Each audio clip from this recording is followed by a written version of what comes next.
The future you are so worried about does not exist.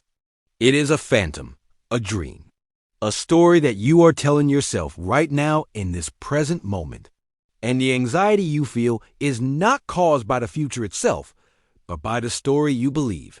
You have spent so much of your life living in this dream of tomorrow, rehearsing conversations that may never happen, bracing for catastrophes that will likely never arrive, chasing joys that, even if they come, will never be as you imagine them.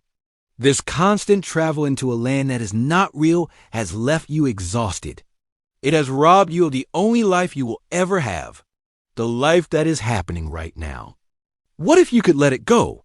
What if, for the next little while, you could put down the heavy burden of tomorrow and simply rest in the peace of today? This is not an escape. It is an arrival. Tonight, we will learn the ancient art of letting go of the future. We will journey together into the profound teachings of the Buddha, not as a philosophy, but as a direct path to end anxiety and find the unshakable peace of the present moment. Your journey home to the now begins with a single gentle breath. Find a space where you can be undisturbed. Allow your body to settle into a posture of ease and relaxation. You may sit or you may lie down. There is no right or wrong way to be. Simply allow yourself to be held by the surface beneath you. Give your weight fully to the earth. Let your eyes gently fall closed. And turn the focus of your awareness inward into the landscape of your own being. Before we do anything, let us first simply notice. Notice the feeling of the air on your skin. Notice the distant sounds that come and go. Notice the feeling of your clothes against your body. And notice the gentle, steady rhythm of your own breath, rising and falling, a faithful companion that has been with you since the moment of your birth. Let us begin by understanding the nature of the state we wish to release. Anxiety is the experience of living in the future. It is a state of constant mental projection. The mind, in its attempt to keep you safe, leaves the reality of the present moment and travels forward in time to scout for potential dangers. It creates simulations, scenarios, what-if stories. What if I lose my job? What if my partner leaves me? What if I get sick?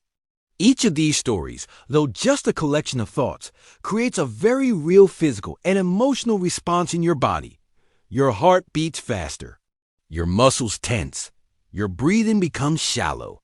Your body is reacting as if the imagined threat is happening right now. It is living in a state of emergency, responding to a fire that exists only in a dream. This is the profound exhaustion of anxiety. It is the experience of fighting ghosts. The core teaching we will explore is that you cannot win a fight with a ghost. You cannot solve a problem that does not exist. The only way to find peace is to gently, lovingly awaken from the dream. The only way to end anxiety is to come home to reality. And the only reality there is this present moment. This is the path we will walk together. Not a path of fighting your anxiety, but a path of dissolving it in a light of present moment awareness. We will learn to unhook our attention from the phantom of tomorrow and anchor it in the solid, peaceful ground of the now. The first great teaching that helps us let go of the future is the wisdom of impermanence, or Anicca. This is the universal law that everything is in a constant state of flux. Nothing is permanent. Nothing is fixed. Everything is arising, changing, and passing away. The flower that blooms in the morning will wither by evening. The mighty mountain is slowly being worn down by wind and rain. The sun rises and it sets. The tide comes in and it goes out. This is the great rhythmic breath of the universe. Your own life is a perfect expression of this law. Your body is changing with every breath. Your thoughts are a fleeting parade of appearing and disappearing moments. Your emotions are like the weather, constantly shifting from sunny to stormy and back again. The anxious mind fights against this fundamental truth. It tries to create certainty where none can be found. It tries to build a permanent shelter on the shifting sands of time. It crapples onto a plan, an expectation, an idea of how the future should be, and then suffers immensely when the ever-changing reality does not conform to its fixed idea. Worry is the friction created when our desire for a fixed future rubs against the reality of an ever-changing present. To let go of the future is to embrace the wisdom of impermanence. It is to relax into the flow. It is to accept that you do not know what tomorrow will bring, and to find a deep peace in that not knowing. Think of yourself as a surfer on the ocean of life. The anxious surfer is the one who tries to control the waves. They are tense, rigid, trying to force the ocean to behave according to their plan. They inevitably get knocked over again and again, and they become frustrated and exhausted. The wise surfer, however, has a different relationship with the ocean. They do not try to control the waves. They have a deep respect for the power and unpredictability of the ocean. Their practice is to stay balanced on their board, right here in the present moment, and to skillfully ride whatever wave comes. They are relaxed, alert, and in harmony with the flow. They have surrendered their personal will to the greater power of the ocean, and in that surrender, they find not weakness, but grace, freedom, and joy. You can learn to be this wise surfer. The waves are the changing circumstances of your life. Your surfboard is your mindful presence. Your balance is your connection to the anchor of your breath. When you find your mind caught in a story of a future wave, a wave of fear, a wave of desire, you can gently bring your awareness back to your board, back to this present moment. Feel the solid ground of your own being beneath you. Feel the rhythm of your breath. And from this place of balance, you can meet the future not with a rigid plan, but with an open, flexible, and courageous heart. You learn to trust that you will have the wisdom and the resources to ride whatever wave comes, when it comes. You do not need to rehearse for waves that are still miles offshore. You only need to be present and balanced on your board right now. This is a profound shift from anxiety to trust. It is the letting go of the need for a predictable future and the embracing of the adventure of an unfolding one. It is the discovery that your true safety is not in a fixed outcome, but in your own ability to be present, balanced, and responsive to the ever-changing dance of life. Let us explore this wisdom through a classic Zen story. It is often called the story of the man hanging from a cliff. A man was walking through the mountains when he was suddenly chased by a ferocious tiger. He ran as fast as he could, but the tiger was gaining on him. He came to the edge of a great cliff. His only chance of escape was to grab hold of a vine growing from the cliff face and swing himself down. He did so, and found himself dangling over a terrifying drop. He looked up and saw the snarling tiger at the top of the cliff, ready to pounce. He looked down and saw another tiger at the bottom of the cliff, looking up at him, licking its chops. He was trapped. Then, out of the corner of his eye, he saw two mice, one white and one black, nibbling at the vine he was holding on to. He knew that at any moment, the vine would break. His life was hanging by a thread, with certain death above, certain death below, and time quickly running out. What did he do? He looked around, and just within his reach, he saw a beautiful wild strawberry growing from the cliff face. He reached out, plucked the strawberry, put it in his mouth, and savored it. How sweet it tasted! This story is a powerful metaphor for our human condition. The tiger above is the past, our regrets, our memories, the things that are chasing us. The tiger below is the future, our fears, our anxieties, the things we are dreading. The vine is our life, a fragile and temporary hold on existence. The two mice, one white and one black, are day and night, the relentless passage of time that is slowly but surely nibbling away at our life. This is a predicament we all find ourselves in. We are suspended between a past we cannot change and a future we cannot control, and our time is limited. The anxious mind becomes obsessed with the tigers and the mice. It spends all of its energy looking up in regret and looking down in fear. It calculates how much time is left on the vine.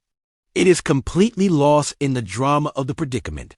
But the Zen master, the man in the story, does something radical. He finds the one place of reality in his situation, the present moment. And in that present moment, he discovers a wild strawberry. He discovers a moment of simple, pure, and profound sweetness. The strawberry is the gift of the now. It is the beauty that is available to us in this very moment, regardless of our circumstances. It is the feeling of the sun on our skin, the sound of a loved one's voice, the taste of a sip of tea, the simple miracle of our own breath. The tigers and the mice do not disappear. The predicament is still real. But by shifting his attention to the strawberry, the man finds a moment of freedom, a moment of peace, a moment of joy, right in the midst of his terror. He chooses to live the moment he has, rather than being paralyzed by the moments he has lost or the moments he fears.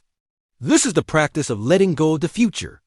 It is not about pretending the future doesn't exist. It is about choosing not to give it all of your attention. It is about consciously, intentionally, looking for the wild strawberries that are growing in the cliff face of your own life right now. Where is your strawberry in this moment? Can you find it? Perhaps it is the feeling of your body breathing. Perhaps it is the quiet in the room. Perhaps it is a sense of gratitude for this time you have given to yourself. Anxiety cannot survive in the presence of a strawberry. When you are fully savoring the sweetness of the present moment, the mind has no room to worry about the tigers. Each time you consciously choose to focus on a simple present moment pleasure, you are plucking a strawberry. You are tasting the sweetness of reality.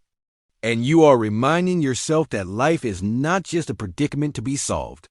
It is a series of precious, fleeting moments to be lived.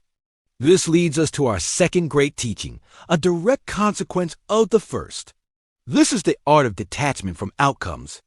The anxious mind is a mind that is deeply attached to specific outcomes. It creates a detailed blueprint for how the future should unfold. I must get this promotion. This relationship must work out. My children must be successful in this particular way. This attachment is like having a very rigid and brittle fishing rod. You cast your line into the great river of life, and if you catch the exact fish you were hoping for, you feel a moment of happiness. But if you catch a different fish, or no fish at all, or if the line snaps, your rigid rod breaks, and you are left with frustration, disappointment, and suffering. Detachment is the practice of cultivating a flexible fishing rod. You still have an intention. You still put your line in the water. You still want to catch a fish. But you are not attached to catching one specific fish in one specific way. You are open to whatever the river may bring. You hold your desires lightly. If you catch the fish you wanted, you are grateful. If you catch a different, unexpected fish, you are curious and open to the gift. If you catch nothing, you enjoy the feeling of the sun on your face and the sound of the river, trusting that perhaps the day was not a day for catching, but a day for simply being. Your peace of mind is not dependent on the outcome. Your fishing rod does not break. To let go of the future is to practice this art of detachment. It means you can still have goals, dreams, and intentions. These are what give your life direction and purpose. But you learn to hold them lightly. You do the work, you plant the seeds, you move in the direction of your dreams, but you release your white-knuckle grip on the specific outcome. You separate your effort from the result. Your work is to put in the skillful effort, to act with integrity and wisdom in this present moment. The result is up to the universe. It is up to a million other variables that you cannot control. When you can truly embody this, an enormous burden is lifted from your shoulders. You are free to give your absolute best to whatever you are doing, without the crippling pressure of needing it to turn out a certain way. You can enjoy the process, the journey, the act of creation itself, rather than being solely focused on the destination. This is what the great spiritual text, the Bhagavad Gita, calls karma yoga, the path of selfless action. It says, you have a right to your actions, but never to your fruits. When you find yourself becoming anxious about a future outcome, you can gently remind yourself of this wisdom. My work is to prepare for this presentation to the best of my ability. The outcome of the meeting is not in my hands. I will do my part, and I will let go of the rest. My work is to be a loving and present partner in this relationship. Whether the relationship lasts forever is not something I can control. I will show up with love today, and I will let go of the rest. This practice of detachment is not a state of apathy or not caring. It is a state of profound trust. It is the trust that if you do your part with a clear and compassionate heart, the universe will do its part. The outcome that unfolds may not be the one your ego wanted, but it will be the one that is needed for your highest growth and learning. It will be the fish that the river of life knew you needed to catch today. This is the peace that comes from surrendering your blueprint and trusting in a divine architecture that is far wiser than your own. Now, how do we anchor ourselves in this state of present moment awareness, especially when the pull of future anxiety is strong? We need a tool. We need a sanctuary that is always available to us. And that sanctuary is the breath. Your breath is the most powerful and accessible tool you have for calming your nervous system and bringing your mind home to the now. Your thinking is intimately connected to your breathing. When your mind is racing with anxious thoughts, your breath tends to become shallow, rapid, and irregular. When your mind is calm and focused, your breath naturally becomes deep, slow, and rhythmic. But this connection works both ways. Just as your mind can affect your breath can affect your mind. By consciously choosing to slow down and deepen your breath, you send a powerful signal to your entire nervous system that you are safe. You are not being chased by a tiger. You are here now, and you are okay. The breath is always happening in the present moment. You cannot take a breath in the future. You cannot take a breath in the past. To be aware of your breathing is to be aware of the now. The breath is your anchor, tethering the wandering ship of your mind to the calm harbor of the present. Let us practice this together for a few moments. Bring your full, gentle attention to the physical sensation of your breathing. Don't try to change it at first. Just feel it. Feel the air entering your nostrils, cool and fresh. Follow its path down into your lungs. Feel the gentle expansion of your chest and abdomen. Then follow the breath as it leaves your body. Feel the sense of release, of letting go with each exhalation.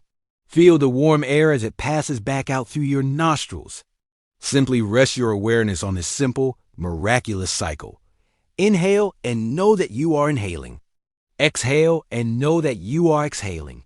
Now, let us begin to gently deepen the breath. On your next inhalation, allow the breath to be a little fuller, a little deeper. And on your exhalation, allow it to be a little longer, a little slower. Imagine that with every slow, long exhale, you are releasing a layer of tension. You are releasing your worries about the future. You are letting go. Let the exhale be a sigh of relief, a physical expression of surrender. Inhaling, I calm my body. Exhaling, I release my worries. Inhaling, I arrive in this present moment. Exhaling, I let go of the future. Whenever you find yourself caught in a storm of anxious thought, you can return to this anchor. Even one conscious, deep breath can be enough to break the spell of worry. 3 conscious breaths can change your entire physiological and mental state. This is not a complicated technique. It is the simplest and most natural thing in the world. It is remembering to come home. The breath is your home base. It is the safe space you can always return to, no matter how chaotic the external world or your internal world may seem. By cultivating a friendship with your breath, you are cultivating a friendship with the present moment. You are learning that your peace is not dependent on your problems being solved or your future being secured. Your peace is as close as your next conscious breath. It is here, now, waiting for you to simply turn your attention towards it. Let us deepen our understanding of letting go with another wise story from the Zen tradition. This is the story of the 2 monks and the woman. 2 monks, an older one and a younger one, were traveling together. They came to a river with a strong current. As they were preparing to cross, they saw a beautiful young woman, elegantly dressed, who was also hesitating at the river's edge, afraid to cross.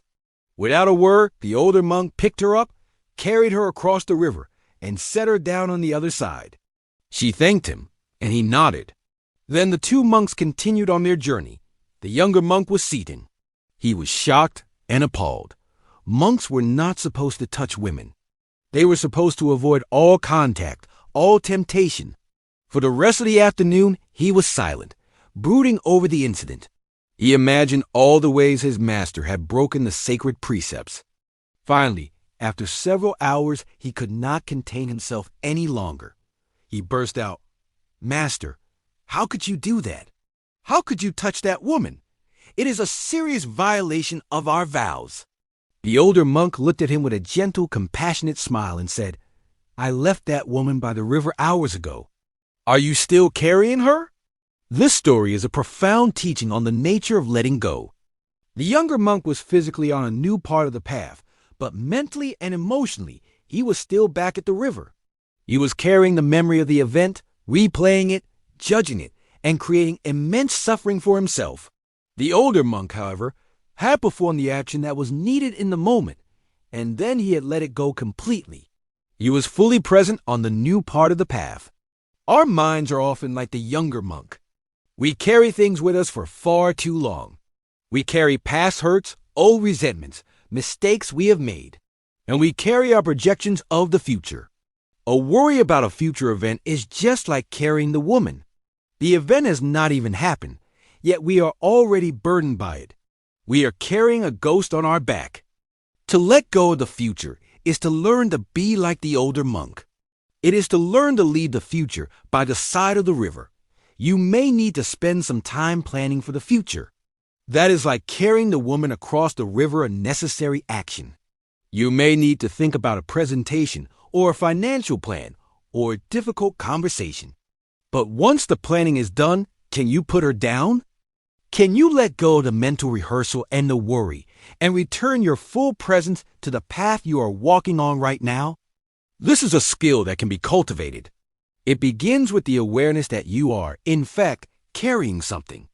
You can learn to notice the feeling of being burdened by a future worry. It has a certain mental and emotional texture.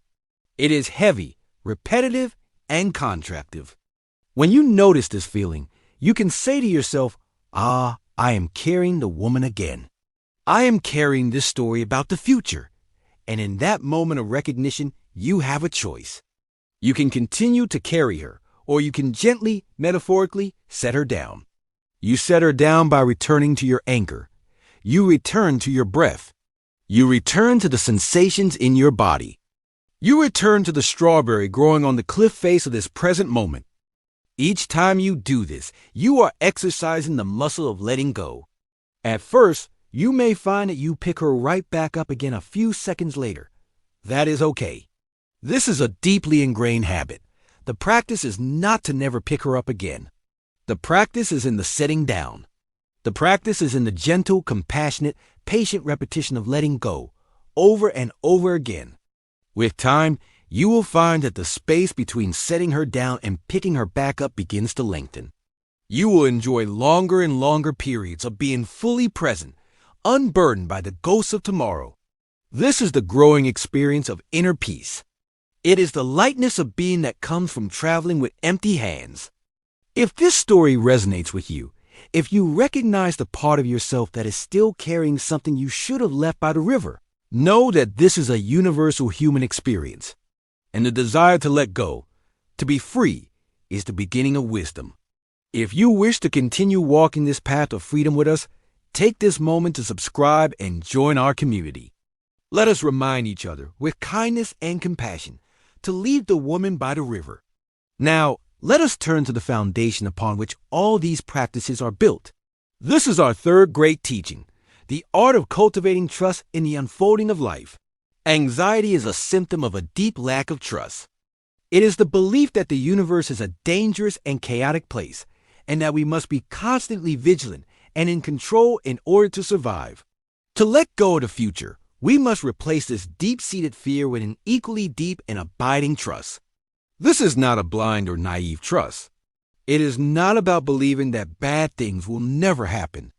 Bad things do happen. The vine will eventually break. The law of impermanence guarantees that we will all face loss, sickness, and change. The trust we are cultivating is of a different kind. It is the trust that we can handle whatever comes. It is the trust that there is a hidden wisdom and purpose within every event, even the painful ones. It is the trust that we are held by an intelligence far greater than our own small minds. It is the trust that the river of life knows the way to the ocean, even when it is passing through a dark canyon. This trust is not something you can acquire through logic.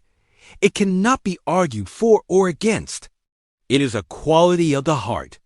It is a feeling, an intuition, a deep, quiet knowing that all is well, even when it does not appear to be well. So how do we cultivate this trust? We do it by actively looking for evidence that the universe is trustworthy. Our anxious minds are conditioned to do the opposite. They have a negativity bias. They are like Velcro for bad experiences and Teflon for good ones. They scan the world for threats and dangers, and they dismiss the evidence of beauty, kindness, and grace. To cultivate trust, we must consciously retrain our attention. We must become collectors of evidence for the benevolence of life. One powerful practice is to keep a gratitude journal. At the end of each day, write down 3 to 5 things that you are grateful for. They do not have to be big things. The warmth of my morning coffee, a kind word from a stranger, the beauty of the sunset, the simple fact that I am breathing. This practice actively rewires your brain. It trains your attention to look for the good, to notice the small blessings that are constantly showering down upon you. The more you look for things to be grateful for, the more you will find. And the more you find, the more you will begin to feel that you live in a fundamentally friendly and supportive universe. Your heart will begin to soften and open. The armor of anxiety will begin to melt away. Another practice is to reflect on your past. Look back at the most difficult times in your life, the times when you thought you would not survive, and notice that you did. You are here. You made it through. The universe, in its own mysterious way, provided you with the strength, the resources, the people you needed to get through. See these past challenges not as evidence that life is hard, but as evidence that you are resilient and that you are always supported. This is how we build faith, not by wishing away the darkness, but by seeing that the light has always returned. This trust is a muscle. The more you use it, the stronger it gets. Each time you consciously choose to let go of a worry and lean into a feeling of trust, you are strengthening it. You can even make it a mantra. When anxiety arises, you can gently say to yourself, I trust the process of life. I am safe. This is not about forcing yourself to feel something you don't. It is about gently pointing your mind in a new direction. It is about opening a window in the dark room of your anxiety and letting a little bit of light in. And over time, that light will grow until it fills the entire room. Let us now imagine ourselves as gardeners. Our mind is a garden, and for a long time, we have unconsciously allowed the seeds of anxiety about the future to be planted. These seeds have grown into thick, thorny weeds of worry, choking the life out of our inner landscape. The practice of letting go of the future is the practice of becoming a conscious and loving gardener of your own mind. First, you do not get angry at the weeds. You understand that they grew because the soil was fertile for them. They are not a sign that you are a bad gardener. They are simply a sign that the garden has been untended. You approach your own mind with this same compassion. Then, you begin the gentle work of weeding. You cannot rip all the weeds out at once. That would be violent and would disturb the whole garden. Instead, you work with one weed at a time. When you notice a worried thought about the future, that is a weed. The practice of mindfulness is to see the weed clearly, without judgment. Here's the weed of what if I fail. The practice of letting go is to gently loosen the weed's grip on your attention. You don't have to pull it out. You just have to stop watering it. A thought that is not fed with your attention will naturally wither and die. You stop watering the weed by returning your attention to your anchor, to your breath, to the present moment. Each time you do this, the weed gets a little weaker. But a wise gardener knows that weeding is only half the job. If you just create empty space, new weeds will quickly grow. You must also consciously plant the seeds of the flowers you wish to see bloom. The flowers are the wholesome states of mind, Peace, gratitude, trust, joy, compassion. You plant these seeds through intentional practice. We have already discussed the practice of gratitude. This is like planting and watering the flower of joy. Another powerful seed to plant is the seed of trust. You do this by intentionally bringing to mind moments when things worked out unexpectedly well, when you were supported in a surprising way. By dwelling on these memories, you are watering the flower of faith. You can also plant the seeds of peace. You do this by spending time in silence, by practicing your breathing exercises, by consciously choosing to engage in calming activities. Each moment of peace you cultivate is a beautiful flower blooming in your garden. This is a proactive approach to mental well-being. You are not just passively waiting for the weeds of anxiety to appear so you can pull them. You are actively cultivating a garden so beautiful, so vibrant, and so full of flowers that there is very little room left for the weeds to grow. Over time, the entire ecosystem of your mind begins to change. The soil becomes less fertile for anxiety and more fertile for peace. Your mind, which once felt like a thorny, overgrown thicket, begins to feel like a beautiful, well-tended sanctuary. A place where you can rest. A place where you can find beauty. A place where you can be at home. This is the profound transformation that is possible when you take on the loving and patient role of being the gardener of your own inner world.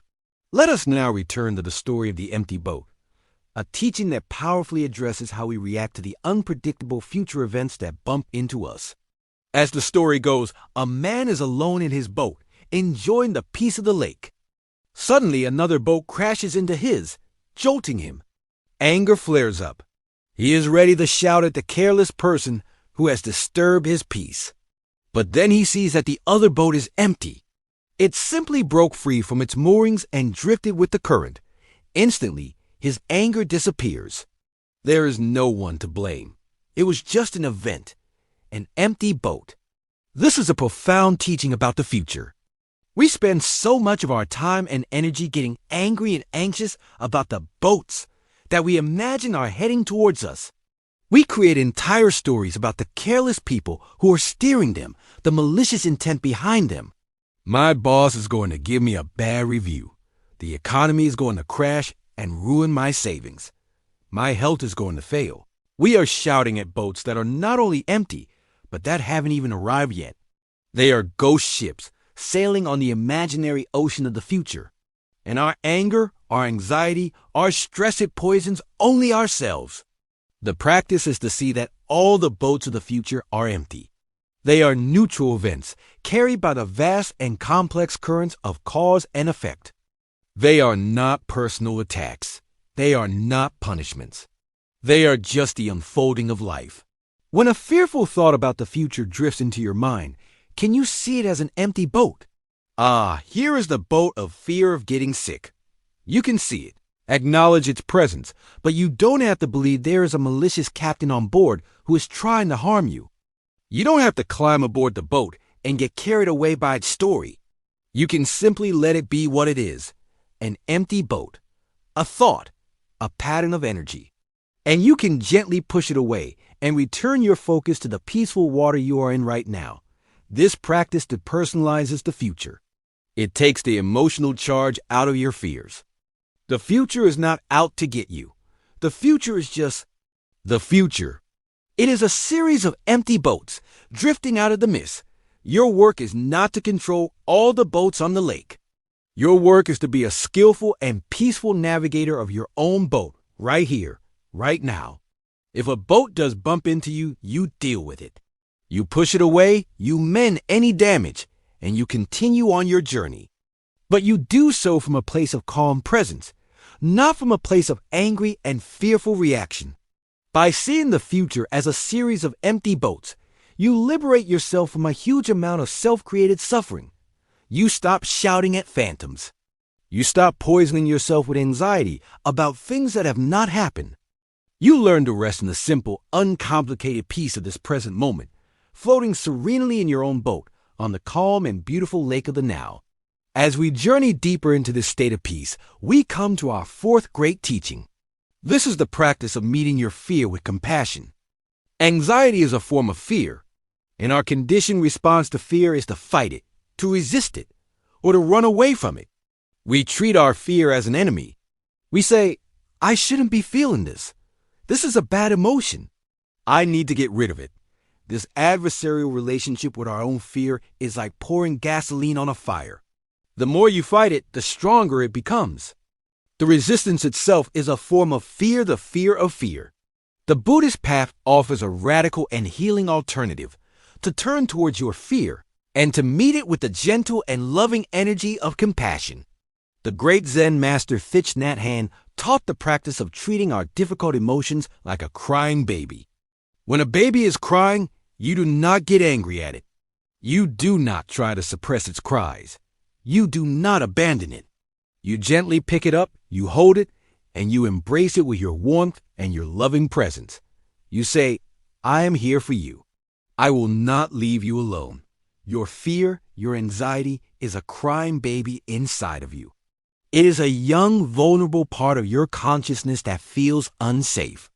It does not need your judgment or your anger. It needs your love. So, when you feel the energy of anxiety rising within you, instead of resisting it, you can practice turning towards it with the energy of mindfulness and compassion. You can say to yourself, hello, my little fear. I see that you are here.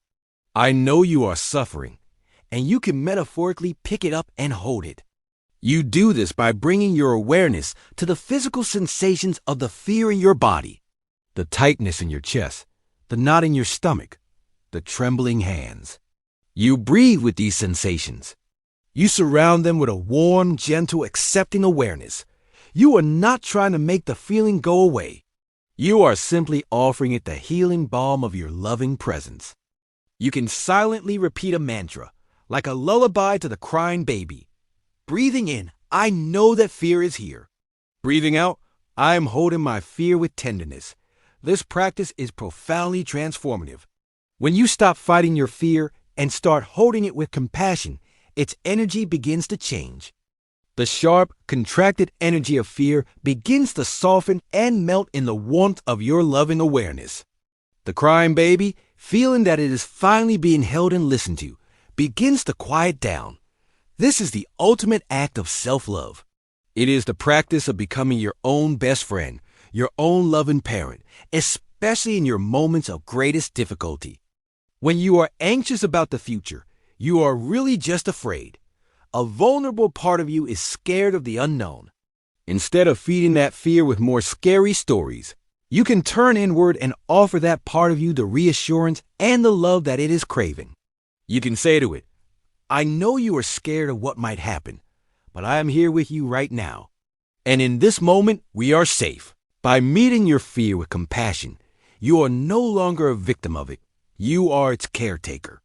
You are the loving parent who can soothe the frightened child within. This is how you find your strength, not by being fearless, but by having the courage to befriend your fear. This is how you discover a peace that is deep enough to hold even your greatest anxieties. Let us now turn our attention to the stories themselves. The stories that our minds tell us about the future. Anxiety is a story. It is a piece of fiction written by your mind with you as the main character. The genre is usually horror or tragedy. The plot revolves around all the terrible things that might happen. We get so caught up in these stories that we forget they are not real. We experience the emotions of the story as if they were happening right now. We live inside a movie that is playing only in our own heads. The practice of letting go of the future is the practice of becoming aware of these stories and learning not to believe them. It is the practice of realizing that you are the screen on which the movie is playing, not the characters in the movie. When a worried thought about the future arises, you can learn to see it for what it is: a thought, a mental event, a piece of creative writing. You can even get curious and playful with it. You can say to your mind, the storyteller is at it again. What a dramatic tale. I wonder what will happen next. By doing this, you create a space between you and the thought. You are no longer fused with it. You are the aware presence that is noticing the thought. And in that space, there is freedom. A story that is seen as a story loses its power to create suffering. It is only when we mistake the story for reality that we get caught in its emotional web. One powerful technique for dissolving these stories is to gently question their validity. The work of Byron Katie offers a simple and profound method for this. When a stressful thought arises, you can ask yourself 4 questions. 1. Is it true? 2. Can you absolutely know that it's true? 3. How do you react? What happens when you believe that thought? 4. Who would you be without the thought? Let us take a common anxious thought. I am going to fail my presentation tomorrow. 1. Is it true? You might say yes. 2. Can you absolutely know that it's true? You are going to present tomorrow, but can you know with 100% certainty that you will fail? No, you cannot know the future. 3. How do you react when you believe the thought, I am going to fail? You feel anxious. Your body gets tense. You can't sleep. You lose your confidence. You are living in the painful reality of failure before the event has even happened. 4. Who would you be without the thought? If you couldn't even think the thought, I am going to fail, how would you feel right now? You would probably feel calmer, more present, more confident. You will be able to prepare for the presentation from a place of clarity rather than from a place of fear. By walking through this simple inquiry, you can see clearly that it is not the future event itself that is causing your suffering. It is your thought about the future event. And that thought is not necessarily true. You can do this with any of your worries. My partner is going to leave me. Is it true? Can you absolutely know that it's true? I am going to get sick. Is it true? Can you absolutely know that it's true? The future is always a question mark. The anxious mind tries to turn it into a negative exclamation point. The practice of inquiry gently turns it back into a question mark. It opens you up to the space of not knowing. And it is in this space of not knowing that we find our greatest peace. We have now journeyed to the pinnacle of our exploration. We have learned to embrace impermanence, to practice detachment, to anchor in the breath, to let go of our stories, and to meet our fear with compassion. All of these paths lead to one great mountain peak. This is the ultimate climax of our meditation, the great peace of I don't know. The Western mind is trained to believe that knowledge is power and that certainty is security. We feel we must have an answer for everything.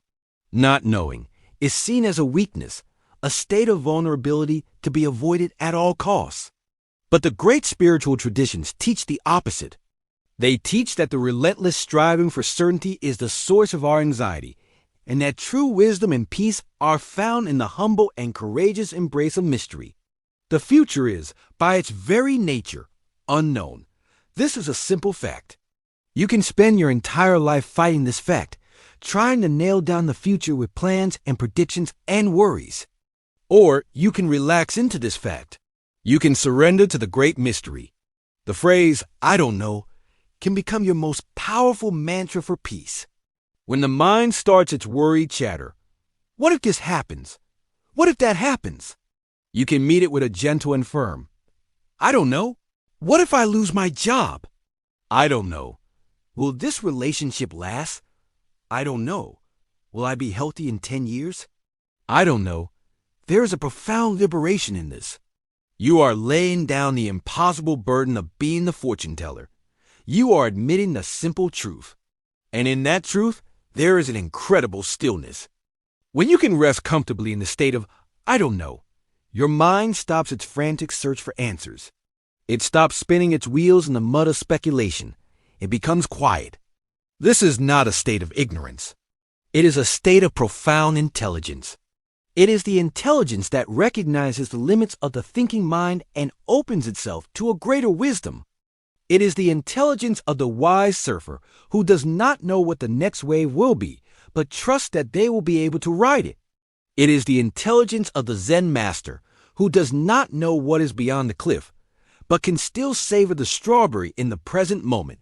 Let us rest in this space together. Let go of all your questions about the future. Let go of the need for any answers. Let go of the story of your life, where it has been and where it is going, and just rest. Rest in the simple, spacious, and silent reality of this moment. In this moment, there is no future. There is no past. There is only the gentle rhythm of your breath. There is only the feeling of being alive. In this space of not knowing, there is no anxiety. There is only peace. This peace is not something you have achieved. It is something you have allowed. You have simply stopped creating the noise that was covering it up. This is your true nature. This is the home you have been seeking. It is always here, waiting for you, in the silent mystery of the now. As our time of shared silence and reflection comes to a gentle end, know that you do not have to leave this peace behind. You have discovered a sanctuary within yourself, a quiet space that is untouched by the storms of time. This is your birthright. The practice of letting go of the future is not about achieving a permanent state where you never worry again. The mind will continue to generate its stories. The habit of planning and projecting is deeply ingrained. The practice is a gentle and continuous returning. It is the moment-by-moment choice to unhook from the dream of tomorrow and come home to the reality of today. It is a dance between getting lost in thought and lovingly, gently guiding yourself back to the anchor of your breath, back to the strawberry of the present moment, back to the peaceful mystery of I don't know. Carry this practice with you, not as a chore, but as an act of profound kindness to yourself. When you feel the familiar tension of anxiety begin to build, see it as a gentle reminder, a bell of mindfulness calling you home. Instead of being the victim of your anxiety, you can become its friend. You can say, "Thank you for reminding me that I have left the present moment. Thank you for inviting me to come back." If this journey has opened a window of peace for you, the path does not end when these words fade. The real meditation begins now as you carry this awareness into the moments of your life. Every breath is an opportunity to practice. Every worry is an invitation to let go. Should you wish to continue exploring this sanctuary, to deepen your practice, consider what your next step might be. Perhaps revisiting this space will reveal new depths, a greater sense of peace that was waiting for you all along. May you learn to walk through your life with the grace of the wise surfer, the courage of the man on the cliff, and the gentle wisdom of the older monk. May you tend to the garden of your mind with infinite patience and love. And may you always remember that the sweetness of life is not found in the phantom of tomorrow, but in the simple, sacred, and ever-present reality of now.